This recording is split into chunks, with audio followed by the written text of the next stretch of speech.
Listen up. If your line isn't clean, nothing else matters. Doesn't matter how loud you play, doesn't matter how fast you can rip that lick. If it's dirty, it's done. Cleaning isn't optional. It's the job. Welcome back to Clinic in Your Ears. This is episode 2. And if you haven't figured it out, we're talking about cleaning and that it's not optional. My name is Mike. I'm your host of this series. So let's get started. Here's what you need to know. Cleaning is not just repeating the same issue or the same rep until it feels better. That's a trap. Cleaning means simply targeted fixes. Knowing where it breaks, stopping there, isolating it, and then demanding precision. If your line plays a phrase wrong 5 times and then gets it right once, that's not clean. That's gambling. The standard is simple. Play it right, play it together, every time. Anything else? It's not acceptable.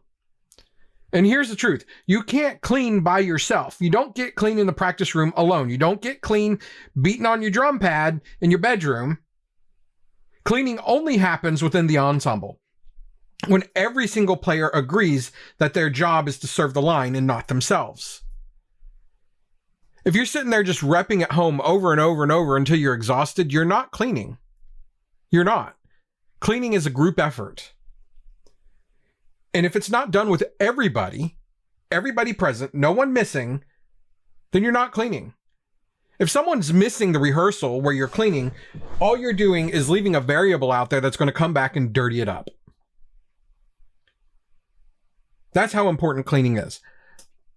That's the gravity of it. That's the seriousness that it needs to be approached with. Listen, if you play past a mistake and you don't stop, you're practicing failure. You're practicing to be dirty. Just as an example, I have a young student, my daughter, who does not play percussion. She plays the flute, but she's getting ready for an audition, and I had to remind her of that. Now, she's only in 8th grade. She's still got a lot to learn. But she kept playing through a mistake and going on like it was, oh, I'll go back and get it. No, you stop then. It changed everything for her in the manner that she approached her audition piece, and she got better and better much quicker because we were stopping and cleaning. Same philosophy. Just because it's a flute doesn't mean you don't clean it. The point is, the philosophy is the same. When there's a mistake, you stop. When there's a tick, you stop. When it's just a bit of a fuzz dirty, you stop. This is precision work. This is like surgery. This isn't just something you kind of work at. This is why some lines never get clean, because again, this is an episode that I just posted, mediocrity. We're accepting it. We're saying it's okay. We're saying it's good enough. And in this activity, it's not just good enough. Good enough doesn't cut it. You guys are playing the most articulating instruments out there on the field. And if there's the least bit of imprecision, everybody knows it. The judges know it. The crowd knows it. You know it. I tell you what, when you finally rip a roll clean, it feels different. That's what we're going for here. So don't repeat the same mistake over and over until it feels better, because all you're doing is reinforcing the mediocrity. Find the mistake, stop, understand what's happening. Why is it? Why are we making that mistake? Because if you don't know, you can't clean it. You must know where it breaks. You must isolate it. Even if it's just one stroke in there that's wrong, and then you fix it. You can't afford to gamble here. You can't afford to just hope that it comes together at the end. No, it needs to come together in rehearsal. Every rehearsal is a performance. Have that mentality. Play it right. Play it together every time. Anything else? Not acceptable. So work as a group. If you want to take this seriously, you need a system. And systems don't just happen.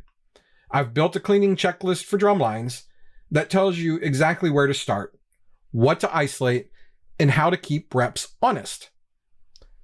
I'll be dropping a teaser version of that resource on the Buy Me a Coffee page. So go there and check it out. It's free for everyone that's listening. Okay? But we're going to have an expanded version of that resource for our supporters. The Buy Me a Coffee page. That's where I'm going to be hosting resources for this entire series. But listen, those checklists, they're just training wheels. They're just there to help you get started. The real coaching, that happens when I'm in your room, hearing your line, standing in front of you, fixing the details in real time that maybe you can't even hear yet. My ears are trained. I can hear things that you may not. I may hear things that your instructor has gone deaf to, and that happens too. You stand in the mix for long enough, eventually you stop hearing the detail.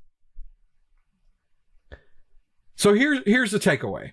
I told you these would be short. If your line wants to win, if you want to be proud of every note, you clean every day with intention. So share this episode with your section and your staff. Follow this podcast so you don't miss tomorrow's drop. And if you want the bonus resources, the cleaning checklist teaser or more, support on Buy Me a Coffee. That's where the extras live.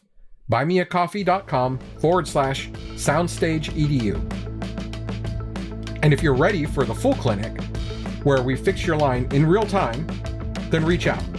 Because cleaning isn't optional, and it's what I do best. We'll see you on the next one. Go clean.